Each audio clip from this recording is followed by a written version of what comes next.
আজকে আপনাদের বানিয়ে দেখাবো ২ রকম মজাদার স্বাদের পাকোড়া রেসিপি। একটা বানিয়েছি আমি মাংসের ডোনাট, আর একটা বানিয়েছি লাউয়ের চপ। আপনারা কিন্তু অনেক ধরনের চপ, ডোনাট খেয়ে থেকেছেন, কিন্তু কখনো কি এমন ঝাল, ঝাল ডোনাট খেয়েছেন? যারা মিষ্টি ডোনাট খেতে পছন্দ করেন না, তাদের জন্য আজকের রেসিপি ঝাল ডোনাট। এবং যারা একটু হেলদি কোনো স্ন্যাক্স হিসেবে খেতে চায়, তারা বেগুনের পরিবর্তে এমন লাউ দিয়েও কিন্তু সুন্দরভাবে বেগুনি বানিয়ে খেতে পারেন। সো চলে যাক রেসিপিতে। রেসিপিটা বানানোর জন্য আমি একটি কড়াইয়ে সামান্য কিছু পানি নিয়েছি। পানির ভিতরে দিয়ে দিব এবার কেটে রাখা আলু ও মাত্র ৩ পিস মুরগির মাংসের টুকরা। আপনারা চাইলে কম বেশি করে নিতে পারেন। আমি এখানে অল্প পরিসরে নিয়েছি। এবার এর ভিতরে দিয়ে দেব স্বাদমতো লবণ ও কিছু গোলমরিচের গুঁড়া। এবার দিয়ে এটাকে আমি ঢাকা দিয়ে সিদ্ধ করে নিব। এই যে কিছুক্ষণ পর আমার আলু ও মাংসটা খুব ভালোভাবে সিদ্ধ হয়ে গেছে। আমি স্প্যাচুলার সাহায্যে আলুগুলোকে ভেঙে দেখে নিচ্ছি যে আমার আলুগুলো কিন্তু অনেক সুন্দরভাবে সিদ্ধ হয়ে গেছে। এবার আলু ও মাংস টুকরাগুলোকে আমি একে, একে সুন্দর করে উঠিয়ে নিব। আমি কিন্তু এই যে পানিটা আছে ওটা কিন্তু ফেলবো না। আমি অন্য রেসিপিতে কিন্তু এই পানিটা কাজে লাগাবো। এবার আলু যেহেতু গরম, আমি একটি গ্লাসের সাহায্যে আমি এটাকে ম্যাশ করে নিয়েছি। এবার ম্যাশ করা আলুর ভিতরে দিয়ে দিব আমাদের যে মাংসটা রেখেছিলাম, সেই মাংসটাকে আমি একটু হাত দিয়ে ম্যাশ করে নিয়েছি, এটাকে দিয়ে দিব। এবার দিব স্বাদমতো লবণ, কুচানো পেঁয়াজ, রসুন বাটা, আদা বাটা,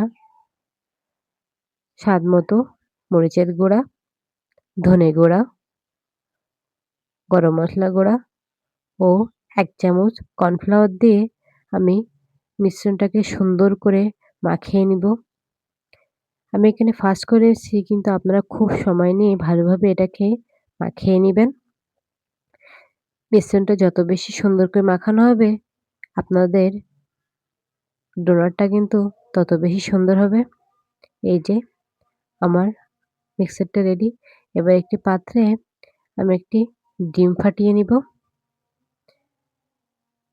এই যে ডিমটাকে আমি সুন্দর করে ফাটিয়ে নিচ্ছি। আর আমি আরেক সাইডে সুন্দর করে ব্রেড ক্রাম্ব করে রেখেছিলাম। এবার হাতের তালুর সাহায্যে খুব সুন্দর করে এটাকে আমরা ডোনাটের শেপ দিব।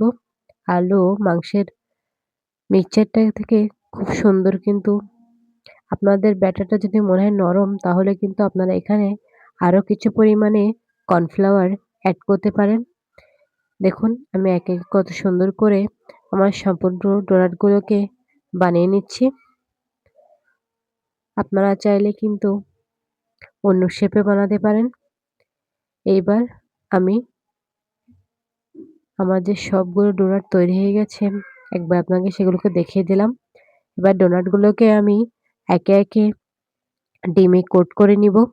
ডিমে ডিমে চুবিয়ে এবার আমি এগুলোকে সুন্দর করে আমার ব্রেড ক্রাম্বের ভিতরে দিয়ে দিব। এই ব্রেড ক্রাম্বে কিন্তু সুন্দর করে আমাদের কোট করতে হবে। সুন্দর করে কোট করে এই অবস্থায় আসলে আমরা কিন্তু আমাদের সম্পূর্ণ ডোনাটকে ব্রেড ক্রাম্ব করে নিয়েছি। এবার চুলায় তেল গরম করে হাত ওপরে দেখবেন যখন তেলটা গরম হয়ে এসেছে, তখন কিন্তু আমি একে, একে আমার সবগুলো ডোনাটকে তেলের ভিতরে দিয়ে দিচ্ছি। এইবার খুব লো টু মিডিয়াম আঁচে আমাদের ডোনাটগুলোকে সুন্দর করে ভেজে নিতে হবে। এখানে কিন্তু অতিরিক্ত কখনো জাল দেওয়া যাবে না। দিলে কিন্তু আমাদের ডোনাটগুলোও কিন্তু পুড়ে যাবে। যেহেতু বাইরে ব্রেড ক্রাম্ব দিয়ে কোটিং আছে, সো আমাদের কিন্তু এটাকে খুব আলতো হাতে ও কম জালে রান্না করা শ্রেয়। এবার উল্টে পাল্টে নিয়ে সুন্দর করে রেডি করে ফেলবো আমাদের ঝাল, ঝাল রাশিয়ান ডোনাট। আপনারা এটা যেকোনো সস দিয়েই কিন্তু ইফতারিতে খুব ভালো একটা অংশ থাকবে। এবার ফিরে যাই অন্য একটি রেসিপিতে।